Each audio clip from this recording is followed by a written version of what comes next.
Olá, meus queridos, espero que vocês estejam bem. Vamos estar vendo hoje a equação do segundo grau, tá certo? Aprendendo a identificar os coeficientes. Uma equação do segundo grau, sempre ela vai aparecer nesse formato aqui, lembrando aqui que é o formato completo, tá certo? Nós estamos vendo uma equação completa, tá bom?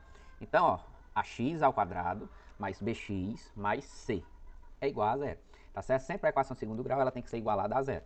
Então, assim, o que é que define o grau da equação? Por exemplo, aqui nós temos, tá certo? O 2, quer dizer que é de grau 2. Tivesse aqui um 3, seria grau 3. Se tivesse um 4, seria equação do quarto grau, tá certo? Então, ó, para ser equação do segundo grau, sempre tem que ter um x elevado a 2, tá bom? Então, ó, vamos lá. Para nós estarmos identificando o coeficiente, o Tito tem uma dica legal, tá certo? Sempre o a, o coeficiente a, tá certo? Vai ser o cara que está do lado do x ao quadrado, tá bom? No caso do primeiro exemplo aqui, nós temos x ao quadrado mais 3x menos 30 igual a zero. Equação completa, tá bom? Eu tenho o a, tenho o b e tenho o c. Quem é que está do lado do x ao quadrado? Eu tenho quanto x ao quadrado? Eu tenho 1. Então, logo o meu a vai ser 1, tá certo? O b, o coeficiente b, sempre vai ser o cara que está do lado do x normal, tá certo? Que no caso aqui nós temos quem? Temos 3. Então, o meu coeficiente b é 3. E o c, nós chamamos ele de termo independente, tá bom? Porque ele não depende de nenhuma letra para você saber o valor dele. No caso aqui, nosso termo independente é o menos 30, tá certo? Então, meu c é menos 30, tá bom?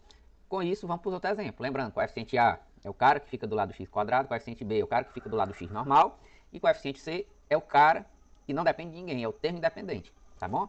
Então, vamos lá. No segundo exemplo, nós temos 34x ao quadrado menos 36x menos 54. Então, ó, o a sempre vai ser o cara que está do lado do x quadrado, que é quem? 34. Então, coloca aqui a igual a 34. Lembrando, 34 está positivo, então ele vai ficar positivo, tá bom? Coeficiente b é o cara que está do lado do x normal, que no caso aqui é menos 36, tá bom?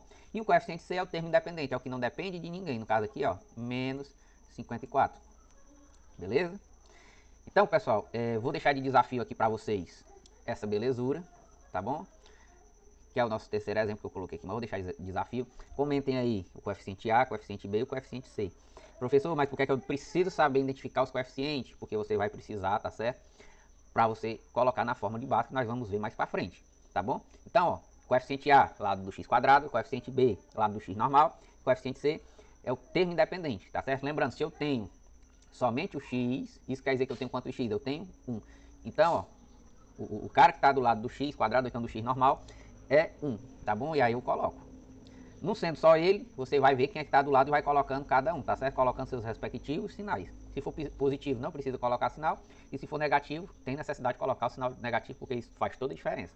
Então, ó, responda o desafio, pode comentar sem medo, tá certo? Se você tiver dúvida, pode comentar também. Até a próxima vídeo. Valeu!